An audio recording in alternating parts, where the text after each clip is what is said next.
Mana shu oddiygina hamma yoqda o'sib yotadigan barxitsi, ya'ni o'zimizning o'zbekchasiga aytganda chinnigul ko'zga nihoyatda foydali ekanini bilarmidingiz?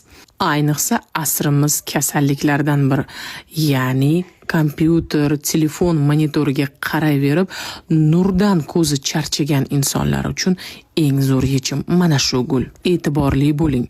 Barxitsi, ilmiy nomi tagetes bo'lgan mana shu o'zimizning chinniguldan bir stakan qaynoq suvga damlab, bir mahal och qoringa ichasiz. Ovqatdan 1 soat avval bo'lishi shart. E'tibor bering, ko'z nurini yanada ravshanlashtirish va manfaatli bo'lishi uchun tagetes gulining mana shunaqa to'q olov ranglarini tanlagan ma'qul. Ayniqsa unda lutein va zeaksantsin moddalari bor. Ular ko'z pardasini himoya qiladi. Nur ta'sirida ko'rishning pasayib ketishini oldini oladi. Yuqorida biz aytgan chinnigul damlamasi ko'zdagi charchoqni kamaytiradi.